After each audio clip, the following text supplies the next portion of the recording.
Hi, everyone, and welcome to the Regeneration Youth International Film Festival 22 animation demonstration by Dani Bowman. Dani Bowman is a great friend of the San Diego and Los Angeles International Children's Film Festivals, and we've been working with her since she was just a kid, actually, and seen her growth as an animator over the years. And she's now a well-known, internationally known teacher.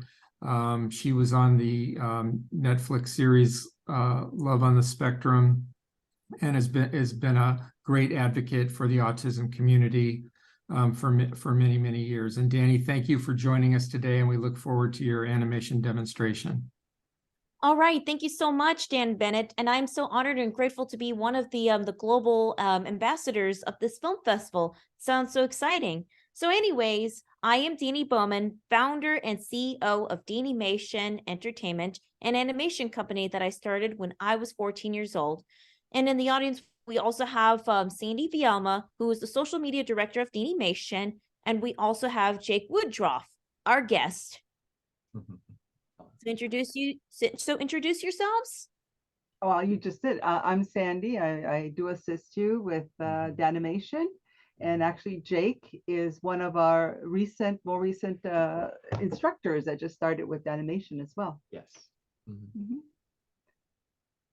So for those of you who knows a little bit, I've also illustrated and published 6 books, and I've premiered 11 award-winning animated shorts, a PSA, and a music video at San Diego Comic-Con. So for those of you who have went to the San Diego International Children's Film Festival, please comment below and see which films that you've watched. In addition, I've participated in the Easter Seals Disabilities Film Challenge 3 times, including our winning film on the left, as you could see, The Home Office, The Making of Cartoon HQ, which won for Best Editor in 2021. All 3 of these films consist of a neurodiverse team. And here is a reel of some of the animation work.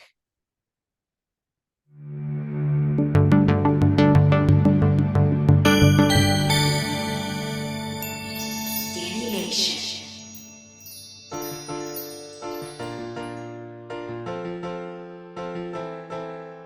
There you go, sir! Woo! Drop and give me 20! We can do it, you guys. Surprise! Surprise!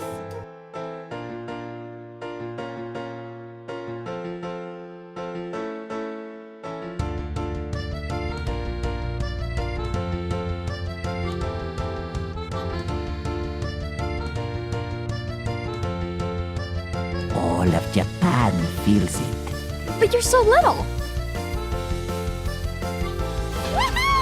Yay! Thank you very much!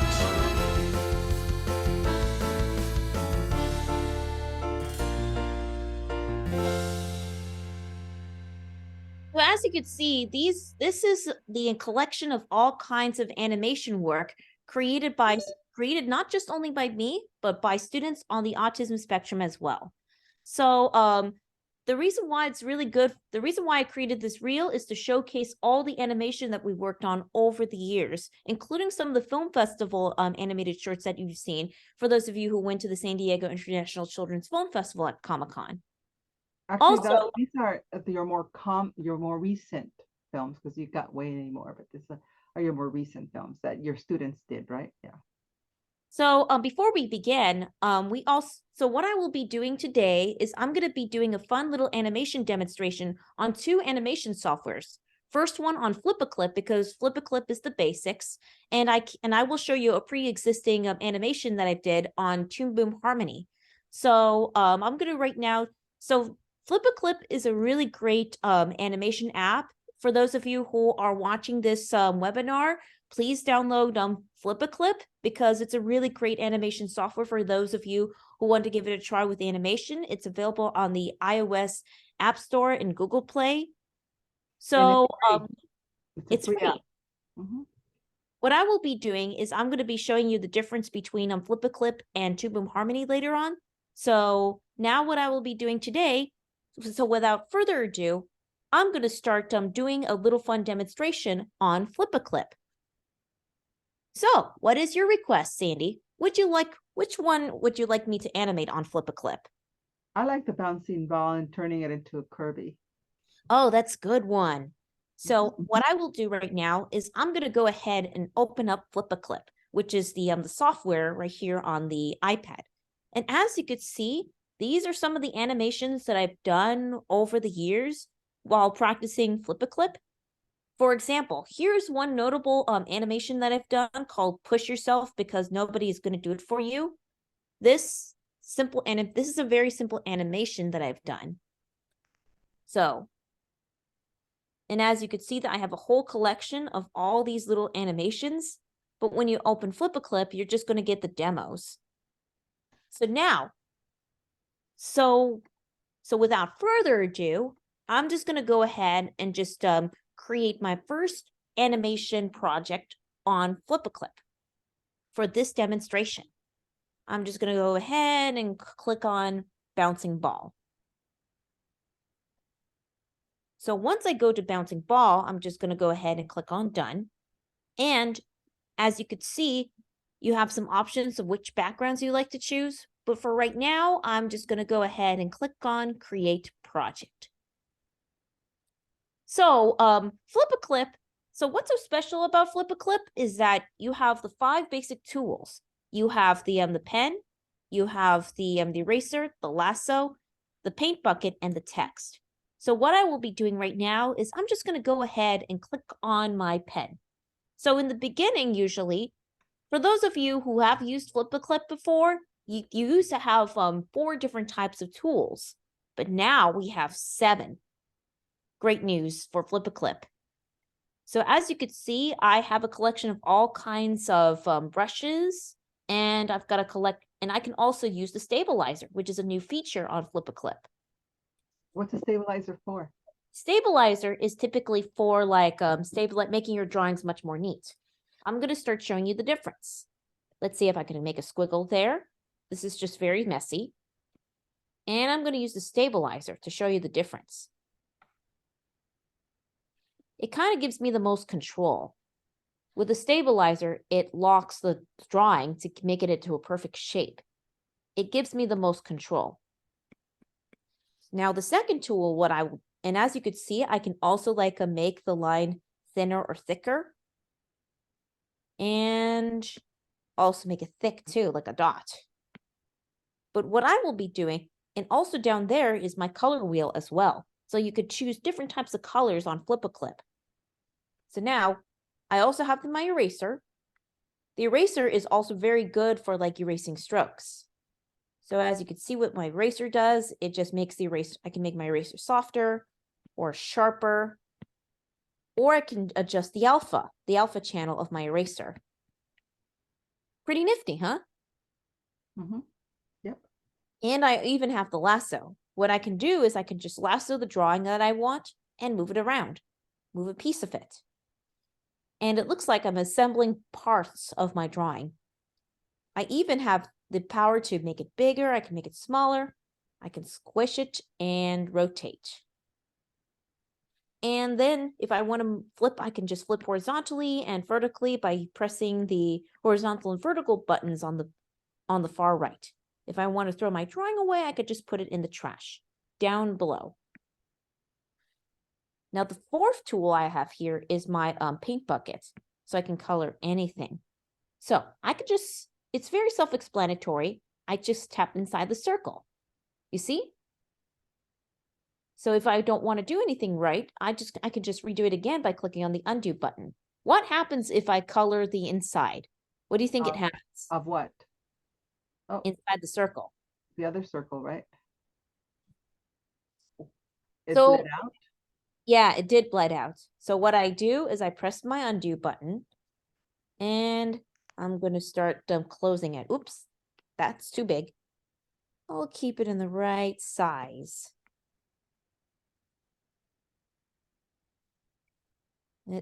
Not quite. Oops. Uh-oh. You know why? It's not closed correctly. I just need to close it, and there we go. What I'm also doing is I am pinching my 2 fingers to zoom in and zoom out. See that? I'm lost. So how do I get back? How do I get back to its normal, so Sandy, Jake, how can I get back to my normal position? Those two arrows on the upper right-hand side.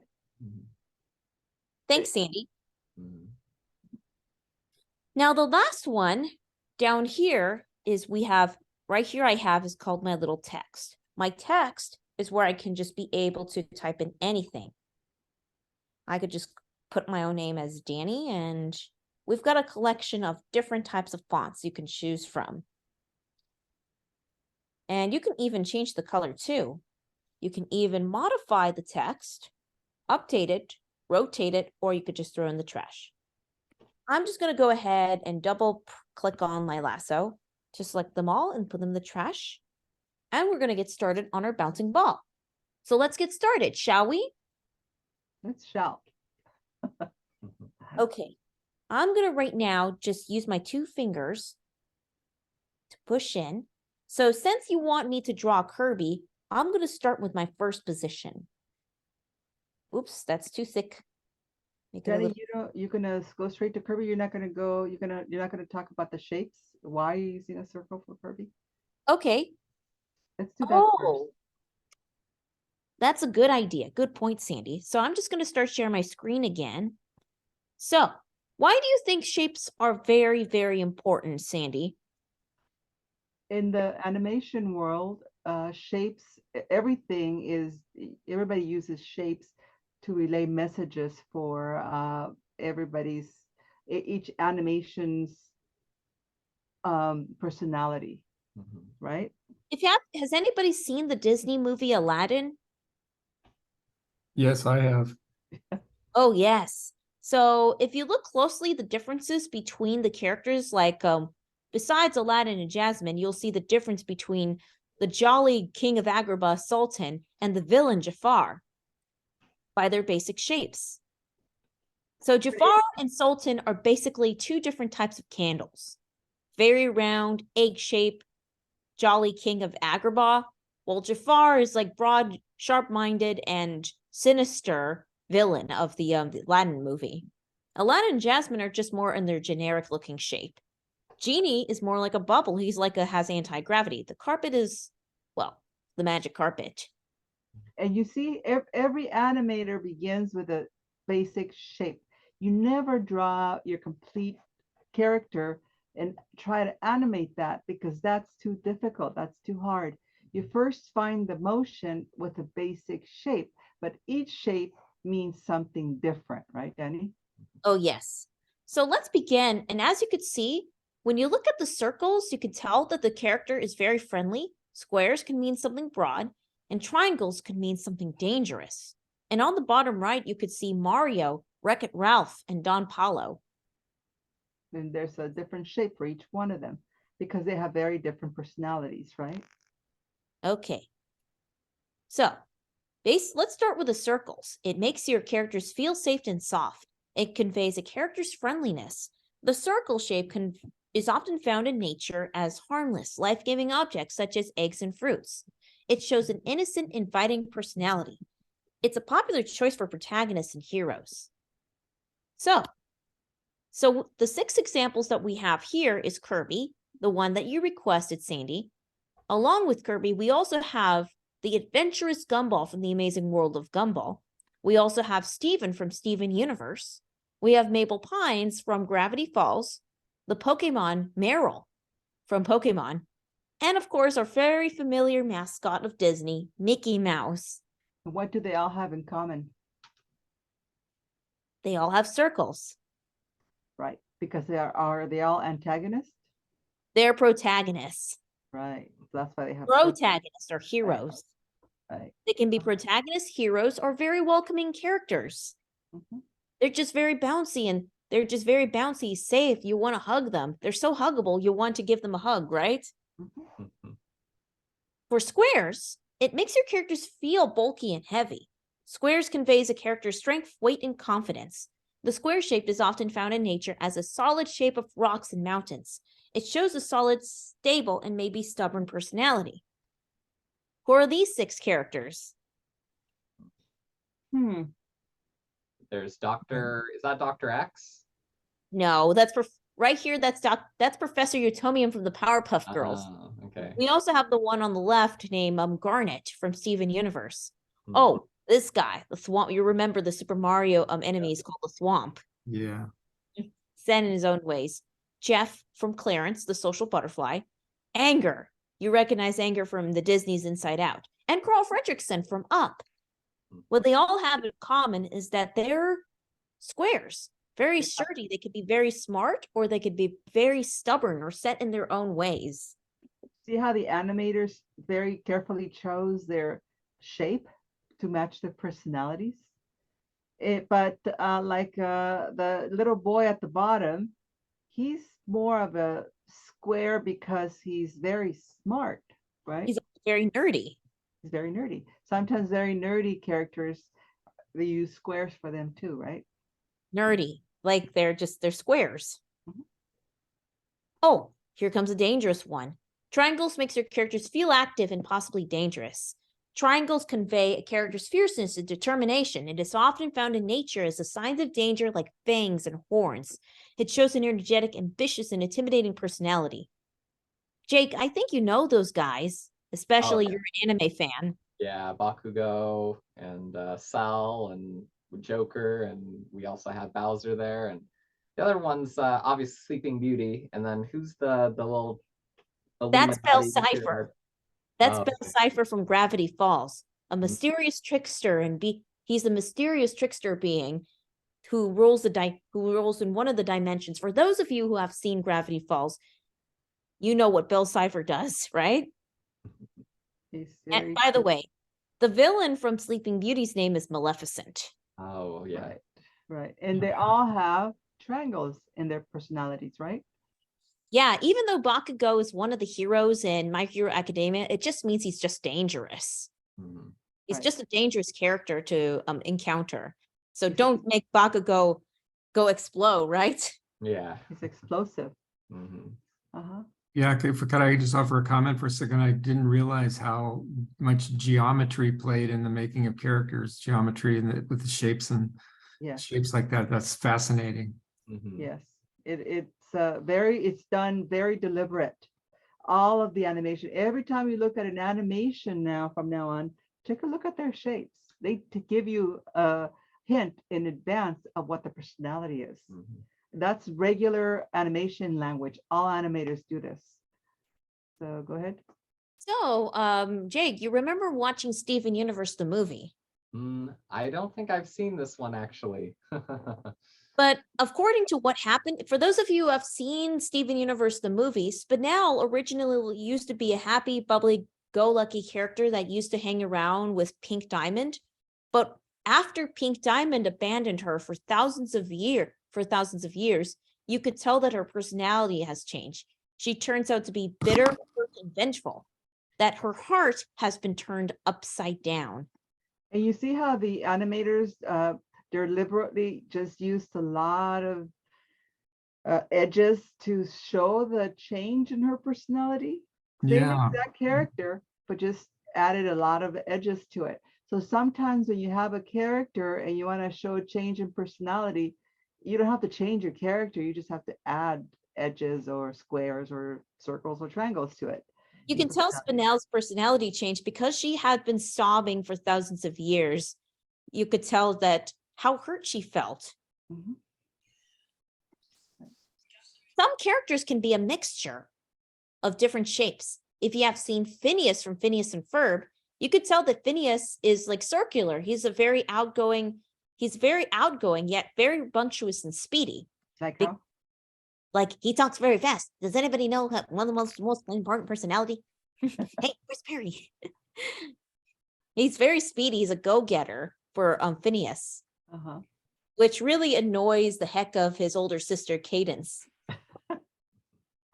And many of you are very familiar with the sea sponge, a kitchen sponge, actually, SpongeBob SquarePants. He has a lot of circles in his design, even though he's a square. He's got lots of circles in him to indicate how optimistic and lovable he is, because sponges are very soft in common language. But he's a square because he's set in his own ways. Yeah. Oh, how do you do that? How do you do that, Danny? Perfect.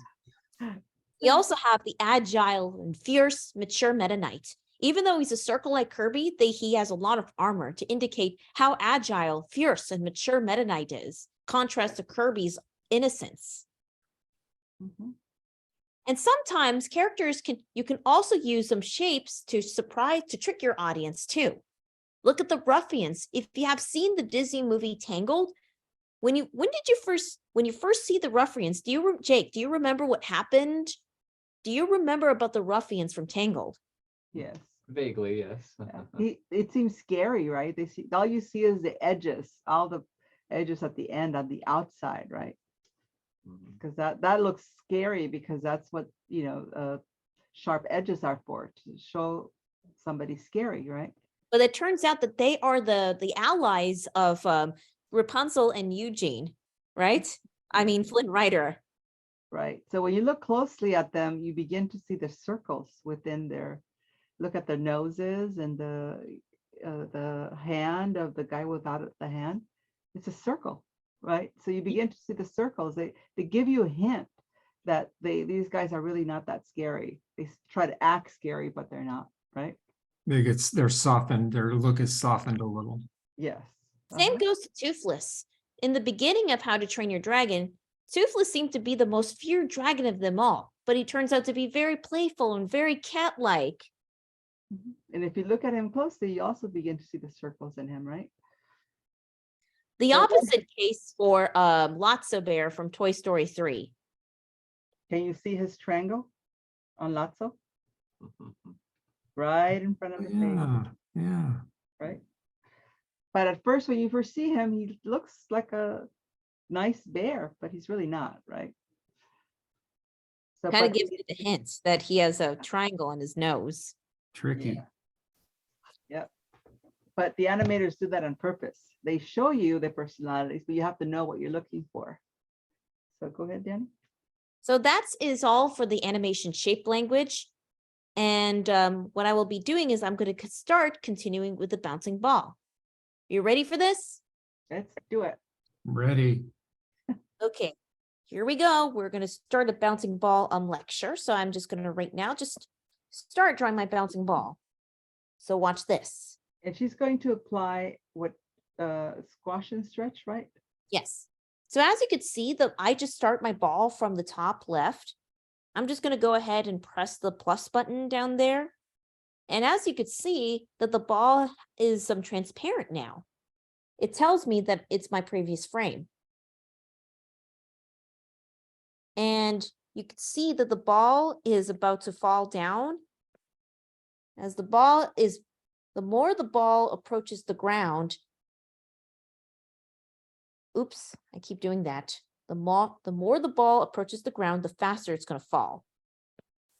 And as it's falling, it's just no longer, it starts to loosen its shape. I can also adjust and modify the shape a little bit more.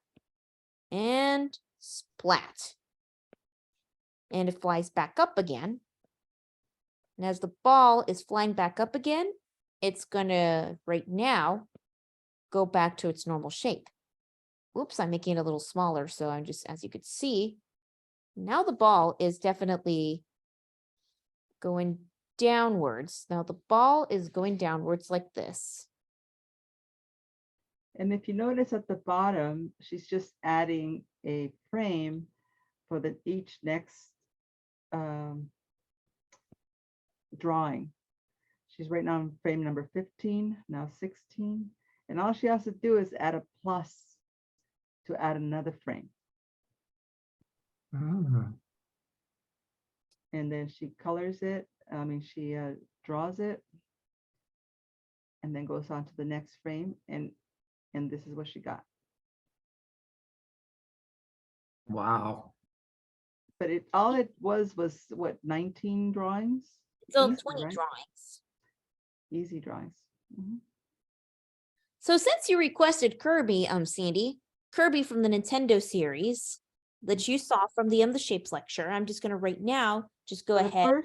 Yeah, so the first step of all animation is finding the shape, finding the movement, which is what she did. She first found the movement with the basic shape. That is the first step. Because if she had Kirby already drawn out before she found the movement, it would be really hard. It can be done. It's just a lot more work. So finding the movement first with the basic shape.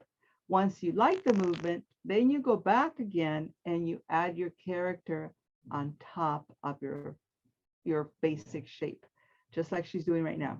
She's just adding Kirby movement. But if you notice, each movement is a little bit different. It's not exactly the same. His arms are in a different position.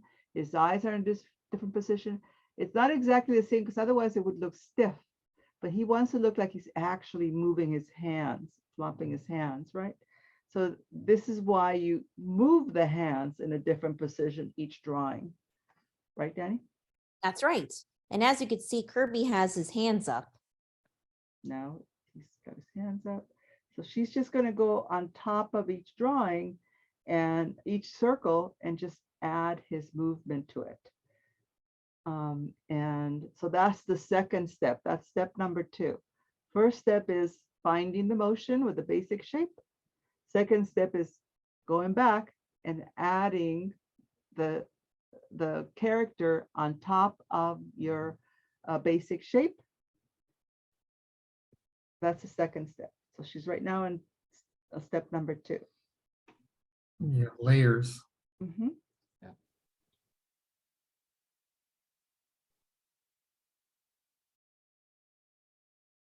And then the last step. Oh, I'll wait till she's done here. Well, a lot of this is done in passes. So oftentimes you can make something rough and then fix it a little bit afterwards. So animation is something you can't expect to get right the first time. Yes, yes. You know. You go Yeah. back and you do cleanup. Passes, what he calls it, passes or cleanup. Mhm. You go back and she's going to do, Dani likes to do the cleanup and the color at the same time. But those are the last things you do. You do the cleanup and the color at the end. Once you have the basic shape movement the way you like it, and once you have the character drawn on top, the basic character that you want, and then you go back again and then you clean it up and make it more better, clean it up a little bit more. And you can add color at that point. Dani likes to do it together, but the right way to do it really is to do it all the cleanup first and then do color way at the end. So sometimes when you have all the experience like Dani does, she just likes to do it all at once. But here we go. Yeah, with practice, you get better and better at that. Mhm. Yes. It's And this is Flip-A-Clip, and it's a mobile, it's made to for mobile devices, for either phones, iPads, tablets. And you really can't install it on a computer. It has to be installed on a mobile device. And it's Well, free. unless actually you can with your MacBook. You Oh, actually that's can right. with There's a way to Mac. do it with MacBook now, right? But the problem is that you can't really draw with a mouse. On your mobile device, you draw with your finger, so it's easier than drawing with a mouse.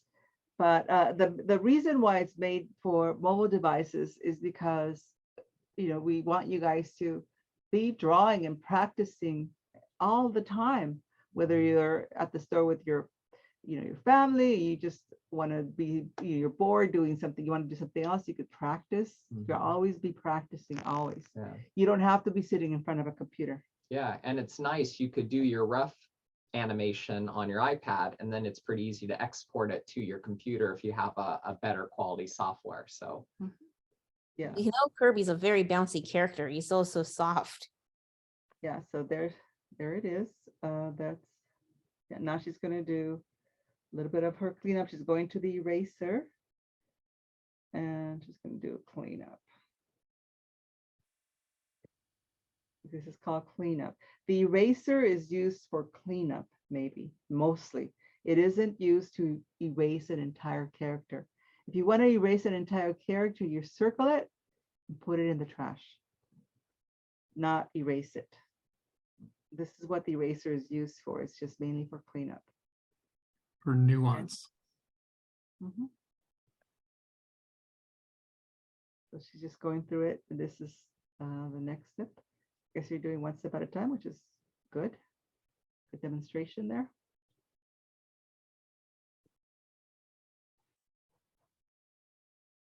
And number 8.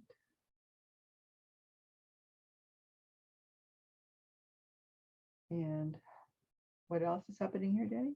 Kirby is just right now, as you could see, I'm just cleaning it up, only just the lines that would overlap. It's okay if your drawings parts overlap before you could start doing the rest. So you could see Kirby is right now moving his hand the other way. Kirby's making a step. Mhm.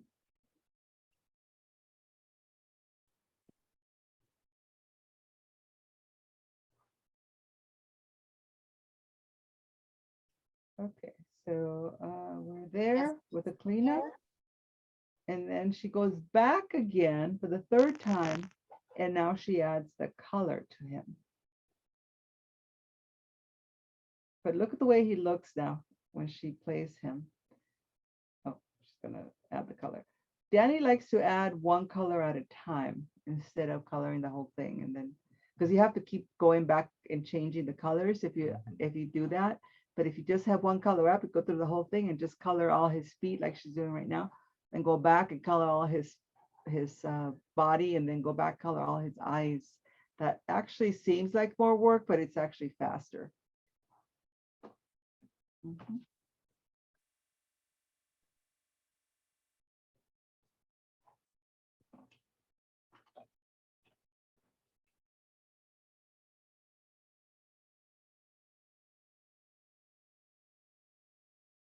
So this is what, number 19 and 20.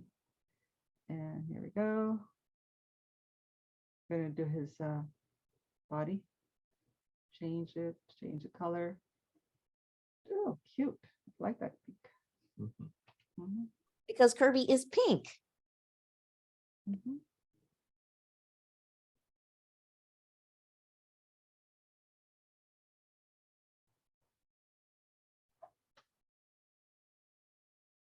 Okay, so she could go back and add the color and the eye shine and the cheeks and make him look perfect, because she likes to do that. But in order to save some time, I think we're gonna just color him all pink, and then because you pretty much get the idea of how to do this, and then we're going to. What do you think the next step is, Danny? After You just need to color his eyes.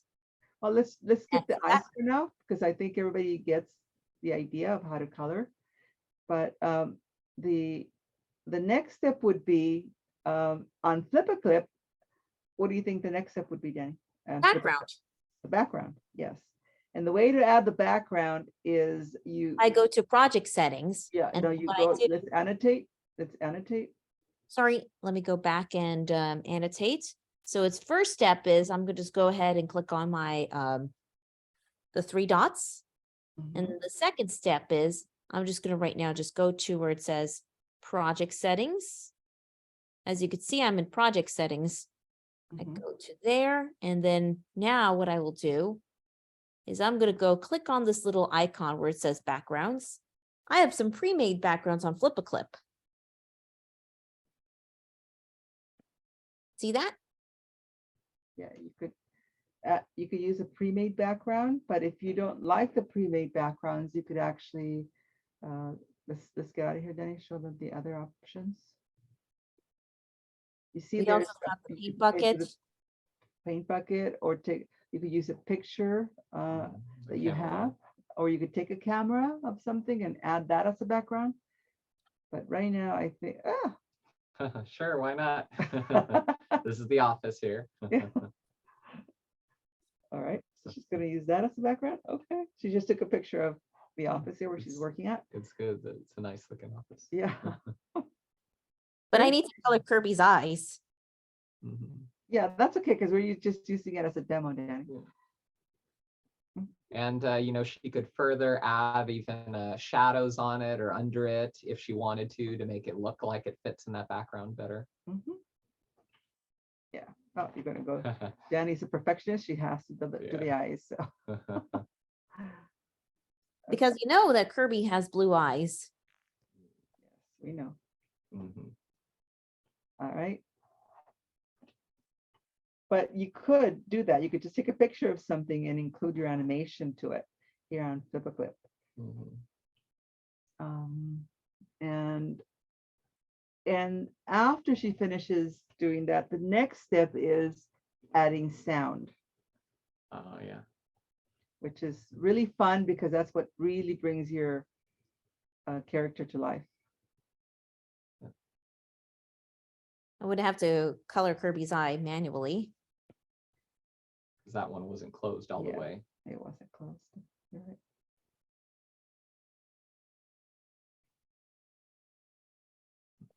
And the reason why we show you Flip a Clip is because it's the beginning of the actual software that that Dani works with and does her classes with, which is Toon Boom Harmony. This is the beginning. It shows you the 5 basic tools that Harmony has. So once you get used to these tools, then it's really easy to move over to Harmony. That's why she uses Flip a Clip first. You could even do the eye shine. Okay. All right.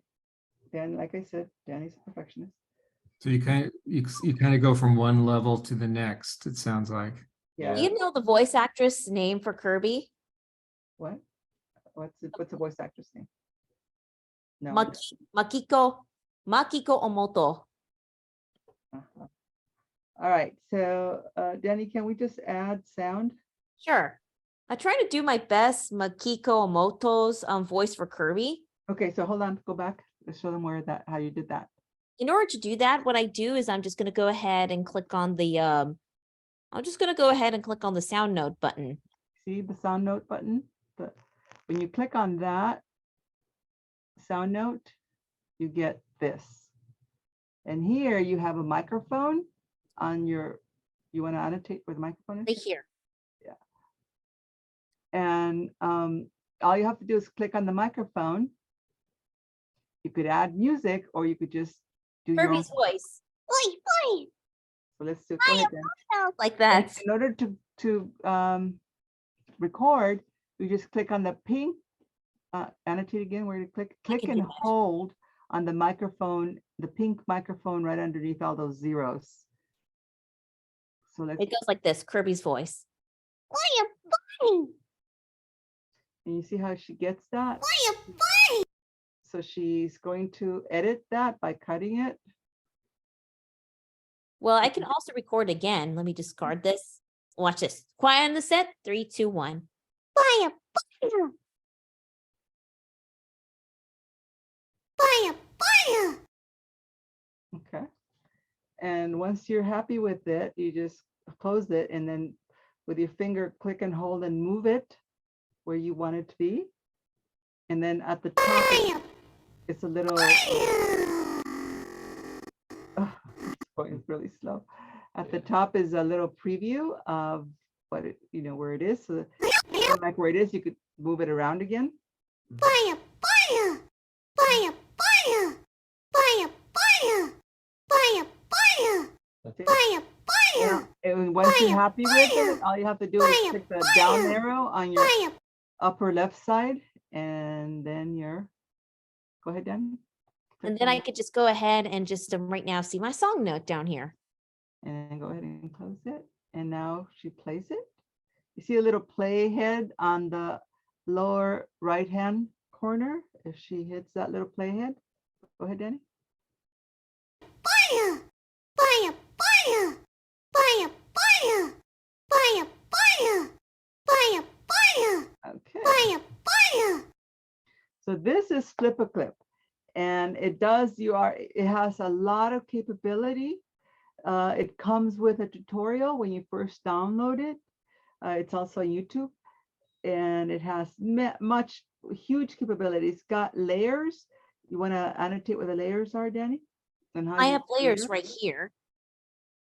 Right. And as you can see, I can also turn on the glow effect where Kirby is glowing. You can choose a glow color. Mhm. Yeah, which is kind of fun. It has for a free software, it has a lot of capability. You can also adjust the alpha channel Mhm. and the size too of the glow effect and the hardness too, which is pretty cool. Yes. All of this you're also able to do on Toon Boom Harmony, but it also has way more tools to use on top of this. But these are the basic ones. This is how you get started. The hardest part for any animator when they first start is learning how to make motion. How do you make things move smoothly in a smooth manner? And Flip a Clip is really good to show you how to do that, right, Danny? That's right. Mhm.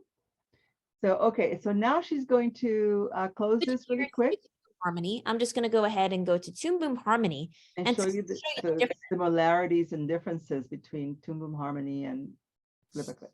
I'm just going to open up a pre-made animation project that I've done. So this is one of my original characters. I'm just going to show you just the behind the scenes of it and how I created the character. So as you could, I'm going to start sharing my screen and show you Sid Watts. This is Sid Watts. Well, This is my this is animation. Harmony, first of all. Can you maximize that? I did maximize it. Oh, okay. So as you could see, this is my original character. And as I zoom out, this is just my character model sheet of this character. So I made her on Toon Boom Harmony, but how she got started, I will turn this off and to show you different phases, how it began. I'm going to zoom. I'm just going to Yeah, do it. but we're going to first show you the same tools that Harmony and Flip a Clip have. It has the writing tools. See there, it has a pencil and a brush at the top. But the only difference is that the pencil acts more like a path, whereas a brush is just more like a strokes. Yes. You also have the shapes too, like the rectangle, ellipse, the line, and the polyline, and the paint bucket. Just exactly like Flip a Clip. And also have the lasso, but in this case, it's that black arrow way at the top is the lasso, and it does exactly the same thing like Flip a Clip does. And then you have all of the layers and at the bottom, right? All the timeline, just like Flip a Clip, it does exactly the same thing. So go ahead, Dan. So as you can see what I am doing with my little animations, I also have an extended version of the animation that I had before. So this is how it got started originally. This is how it got started originally. You first start with a really rough draft, just like you do in Flip a Clip. And then you go back and you clean it up. This is the phase 2. This is what it looks like in its phase 2. And then once you clean it up, this is the cleanup phase. This is a much more of extended version of what I've done in the cleanup phase. Then she starts to add color.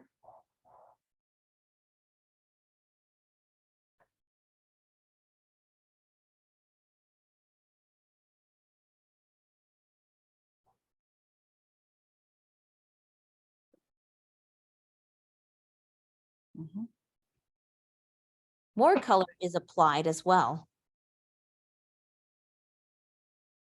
Yes. You saw that when she turns around, that's kind of a trick that it's done in animation. It's just, what are they called? They're called motion blurs. Yeah, kind of like an after image. You kind of see, this. You want to show one of those drawings one at a time, Danny, so they could see that it's just, see, it's really nothing. It's just, it looks like a blur, but it's really just it just, Mhm. Here is some Sid Watts right now. This is, I'm going to show you Sid Watts again. So, and I'm going to change I'm just going to cut this back to its normal position right here. So before all of that began, before I added all that motion blur and flames, this is what the final character looked like. This is what she looks like in its final color phase. And I also added what it's called my keyframes. So as you could see right here in this little bridge, you can tell that she goes up and down. You can have an animated character kind of go up and down in a path. Now, these are added tools that Flip doesn't have, but these are added tools that Toon Boom has. So that's why it's really important to get used to Flip tools, the first 5 basic tools, and then you start adding on top. After you get used to the first 5 basic tools. Then I added a little shading details to this character. So Sid has the shading, and I've also added some motion blur. This is the flames, all this. All this is later added on. Yeah, which is special effects that Toon Boom has, but you can't really find those in Flip. So right here, this is my camera mask of my character.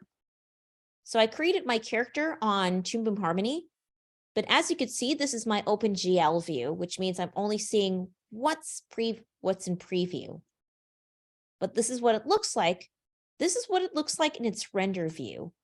But I cannot play anything in my render view unless I click on this button. It's called the render and play. I'm just going to right now just do a new share just to show you the render and play. I'm going to click on the render and play button and say yes. And to show you how this works. And you will see the final animation being made in the render and play option. You see how it's loading the frames with my character?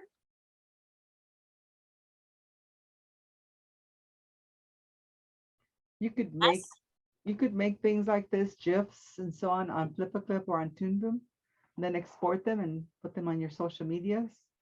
Kind of fun to do. Yeah, that's awesome. Yeah. And as you can see, as my character is dancing back and forth, she's dancing back and forth is because she's wearing the jet shoes. Does she have sound? It's just the sound of the metronome. All you hear is the sound of a metronome because this is it doesn't have any sound for this one. It's just a little animation practice. I see. Okay. But I really love how cute she is when makes those expressions. Yeah. So why don't we go back to Toon Boom and show them a couple more tools that Toon Boom has. Sure. In addition to Toon Boom Harmony's animation tools, I'm just going to go ahead and just start a new project I'm just going to right now start a new project. Now, the other thing is for Toon Boom Harmony, you could go to toonboom.com and sign up for a free trial. You get how many days? 21 days? 21 days. A free trial.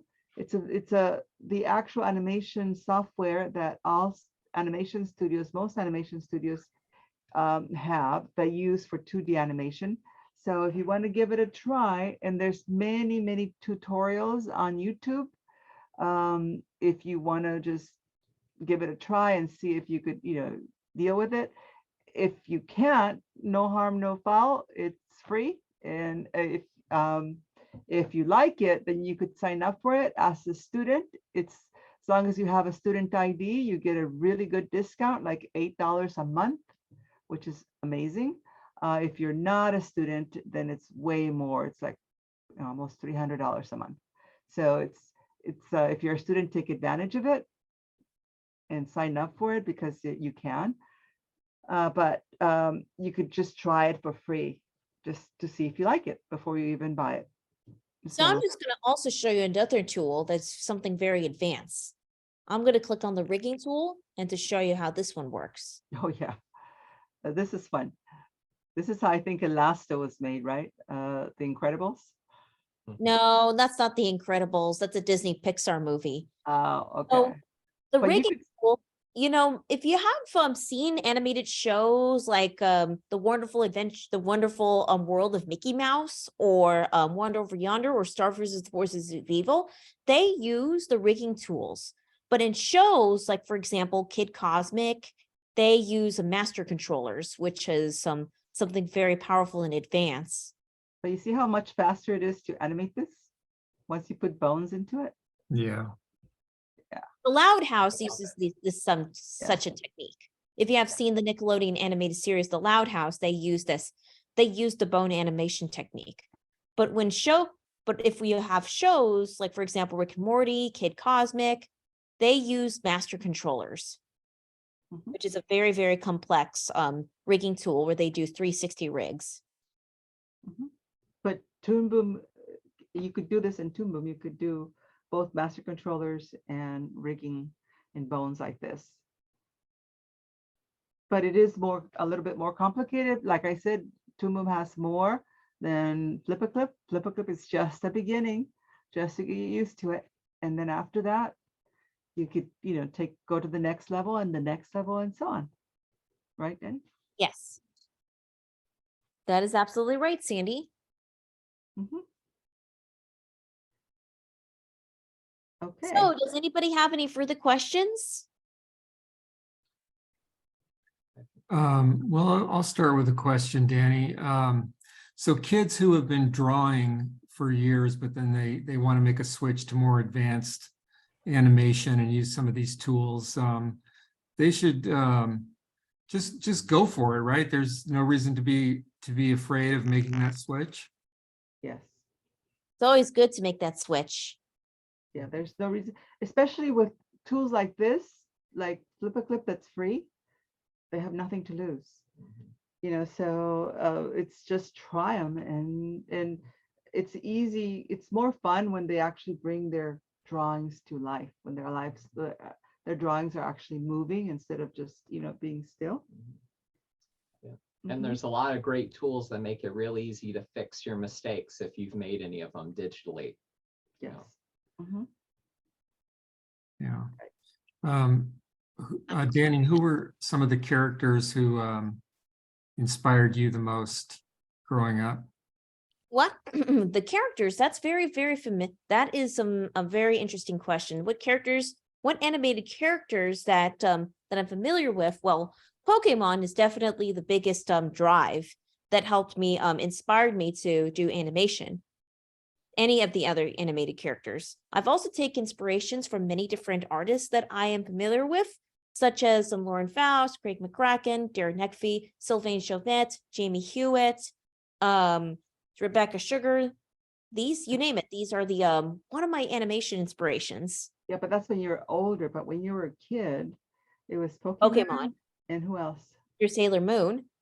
Sailor Moon. Oh, you like anime? Yes, I do like anime. One of my favorite anime, Sailor Moon, since Pokemon. I got into Sailor Moon after my dad used to rent these VHSs. Uh-huh. And you like, so you started liking anime back Oh, then. yes. Mhm. Any questions from our other audience members? Yeah, hi, can you hear me? Yes. Yes, okay. Hey, it's Vian here. So we've got some questions coming in. So one is, how old were you when you started making animated films, Danny? So I was when I was a little kid, I used to do like little films How old? ever since when I was a little kid. But my first But animated how film, old? As a little kid? I was like Little 5 or kid? 6. 5 or 6, yes. I was like around 5 or 6 when I was like doing little stop motion animations, but most of those were lost. However, the official animated short film that I created was a Mia story at age 14 or 15. Right, that's the first one that you published, but you started doing stop motion at age 5 before you could talk, right? Oh, yes. And how did you do that? Well, I just ask my family what I do is I take pictures, do another picture again and again, and so forth. I'll take pictures of what? Take pictures of my plush toys. And then you moved it and then took Oh, another yes. picture. So you want to say that story again? So I used to do little stop motion animations when I was a little kid. So what I did is I watched some VHSs. If you're very familiar, for those of you who have born in the 90s, you remember about the VHSs, right? The 1990s or the 2000s. What I did is I watched a VHS from my favorite cartoons, and then I would pause, rewind, play, pause, rewind, play, pause, rewind. So What she was doing is she was realizing that it's just moving pictures. So she duplicated that same process with her plushies in the camera. And she would take a picture, move a plushie, take another picture, move a plushie. And then what would you do with the film? So what I do to the film is I ask my parents to beg my family to be able to print the pictures, and I see them flip and come to life. So she would flip them, flip the pictures. So she was creating stop motion before she could talk. That's amazing. How wonderful. Thank you, Dani. So we have another question. You have to make so many drawings to show movement. Does that get really tedious, or do you find that enjoyable? I find this enjoyable, both of them. While Flip a Clip may be very easier and fun to do, it's not the industry standard, but I use it as a shortcut if I'm doing traditional animation tests. So what I did for one of my recent projects that I did for Love on the Spectrum called No More Frogs Short on YouTube.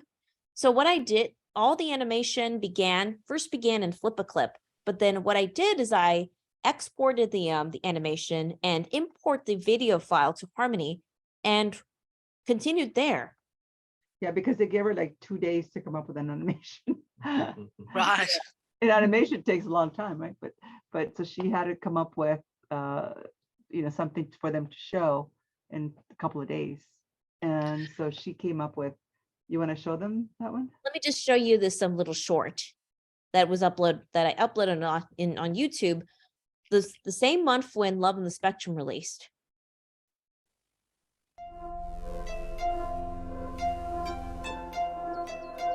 But as you can see, it's really crude.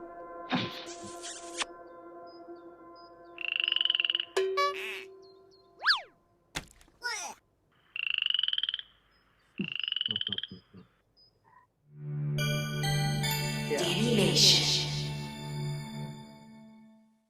But yeah, there's lots of cheats in when you do an animation, right, Dani? So you That's don't right. have to actually do each frame over and over and over, draw it. You could copy and paste it and morph it and move it instead of drawing each one. There's many different cheats and shortcuts that you learn along the way. And Dani is really good at that, at finding shortcuts, right? Fantastic. Mm-hmm. Thank you, Dani. So next questions come in. Why did you change from stop motion to 2D animation? And do you still do stop motion animations? Well, it's been a long time since I've used stop motion animation. Well, it's not typically my favorite type of medium, but I did taught a stop motion animation class, and I've also did a stop motion puppet before. But why did you change to 2D? Well, it's because 2D is just more fun and easy. I just love to draw and create things. Fantastic. And someone asked, it looks like a lot easier in Harmony than in Flip a Clip. Is that right? Well, it really depends on the circumstances. The only difference is that Toon Boom Harmony has more tools, but it's actually much more tedious than Flip a Clip when you're just We're just getting started. When you're just getting started. Okay. And someone's saying, thanks so much for showing how Toon Boom works, and the rigging tool looks really awesome. So how much time do you think anyone would have to spend in learning how to use Toon Boom at a basic level? At a basic level, how much time? So it typically takes about 5 to 6 hours, depending on 5 or 6 hours a day for about 3 months or so. Yeah. Okay, so Jake here, he's been learning Toon Boom with us. And how long have you been learning it for? Well, it's just probably the last few months. Yes. Yeah. And he's still learning. Yeah, I'm still learning. Yeah. There's so much to learn in Toon Boom. Yeah. But it helps a lot if you know how to use the basic tools, like on Flip a Clip, the brush tool, how to create new frames, you know. Yes. So, Because at Okay. first, if you just go straight into Toon Boom, it's a little intimidating because it has so much capability. So if you learn the basics in Flip a Clip, then it's not so intimidating when you go to Toon Boom. Okay, fantastic. So that's the entry point would be to do that first to give you those basic skills to And go on to. both you could do for free. You could do Flip a Clip for free. You could download Toon Boom for free just to try it, you know, and Yeah. see what you think. Mhm. Yeah, so that's great advice for the Flipper Clip being free, and then you can get a feel for how you're going to be able to, you know, I suppose expand your skills from there. So, and on that note, with drawing skills, what do you think are some of the key preliminary things that, if you're not really an experienced drawer, do you suggest that just getting shapes right first, or is Yes, it like I think there's a procedure? I think it's all about using the basic shapes. If you're just using the basic shapes, that would be easier. Some people even do stick figures. Even very, very crude and simple animations can prove a point. Right, because you know, all animation begins with a story, right? So if you have a good story, look at South Park, for example. Their animation is not not really. great, but their animation is not great, but their stories are It's really an animation funny. for adults, by the way. Yeah. This is a kids film festival. But you know, the stories are funny. yeah. And although the animation is not great, the stories are great. So you could do a great story, a great animation with a very basic drawings. You don't have to be a Disney-esque type of animator. You could just do, you know, we've seen some really funny, great stories that her students come up with basic shapes. Yeah. Mhm. So Yeah. So the storytelling is really important, isn't it? it's very important. Yeah, that there is no animation without a story. You have to have a good story. And Exactly. that's what we teach our students from the beginning, is how to tell a good story first, how to put it into a storyboard. That's the next step. And then how to bring it into the next step, which is in animatic, and then take it from an animatic and actually animate it. So it's different steps. And there's many different areas in animation that isn't just animating. There's story writers, there's and There's the animators, story storyboard, writers, voice actors. voice actors, there's before, pre-production, post-production. There's Danny's favorite area is editing. Editing's my fun part because I do lots of editing. Mhm. Yeah. So Yes. there's many different areas in animation. It isn't just one. So we've got some feedback how cool it was to learn about the basic shapes and how they convey the personality of the character. So that's feedback. Thank you for that, Dani. No problem, anytime. Okay, so I think that's it for the questions at the moment. And have you completed this section? This is a wrap up now? Oh, The yes. basics? Yes. Okay, wonderful. And Dan, are you there? Yeah, Oh, yeah. still here. So we're at the end. Dani, thank you so much. It's been, I've learned so much from you over the years, and our audiences have learned so much. I mean, even when you were, I don't know how old you were, 11, 12 years old, and coming to Comic-Con and fascinating the audiences. Well, I first started showing my short films at 17 years old. Well, you first started professionally showing them, but you Yeah. have been going to Comic-Con since you were very young. She started actually, you know, animating professionally. She started her company when she was At age 11 or 14. 12.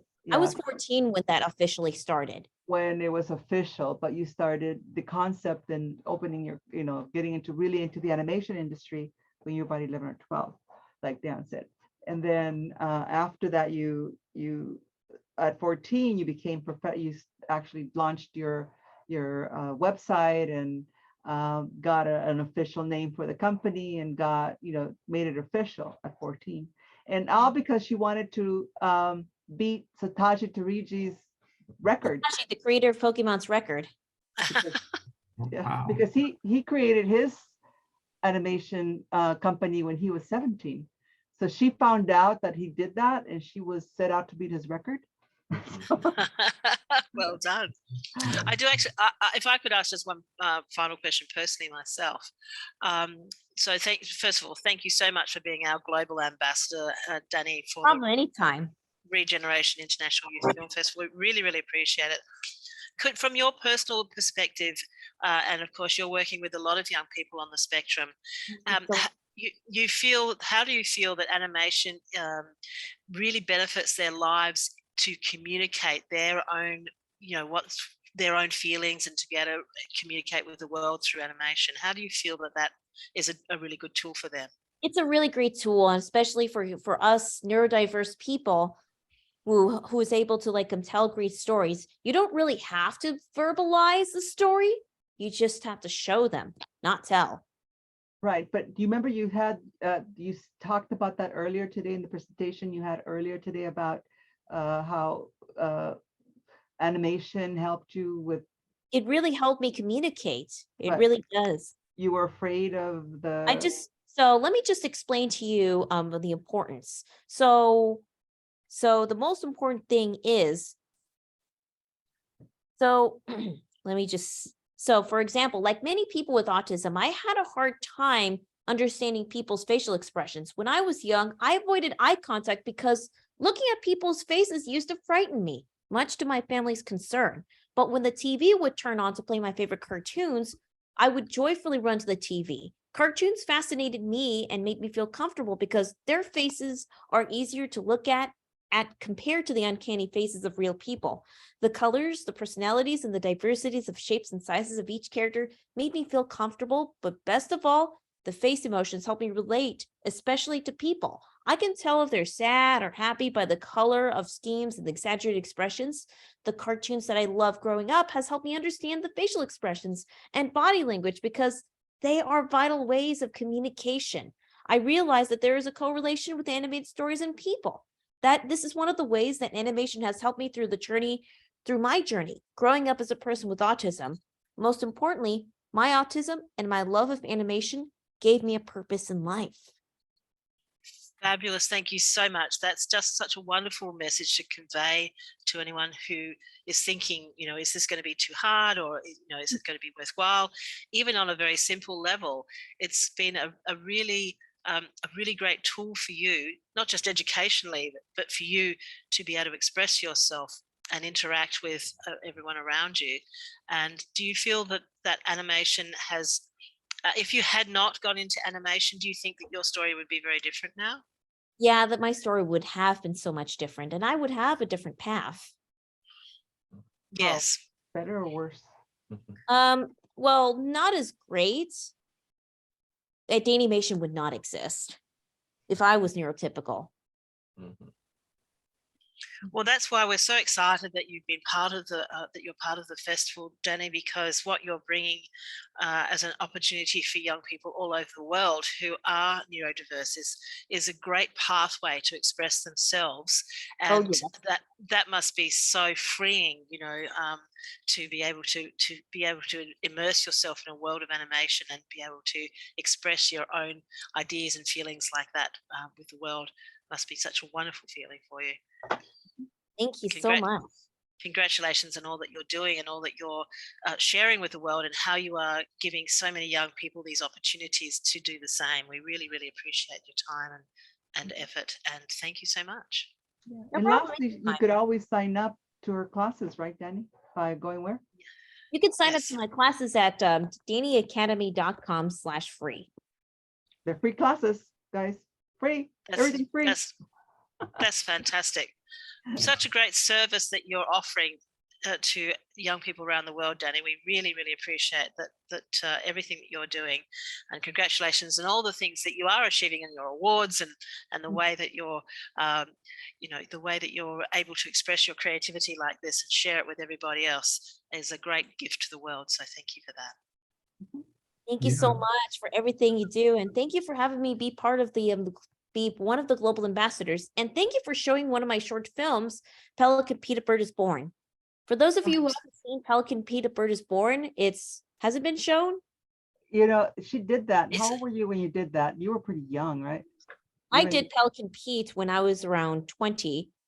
And Well, you finished it when you were about 20, but Keaton, her friend of hers, he started it when he was about 12 or 13, right? he's like around 11 when he Oh, started okay. filming the live action segment. But I came and finished the animation parts.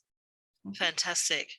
Well, I haven't Mhm. actually seen it yet, but yes, it's in there on the online festival, and it's going to be, I'm Yeah.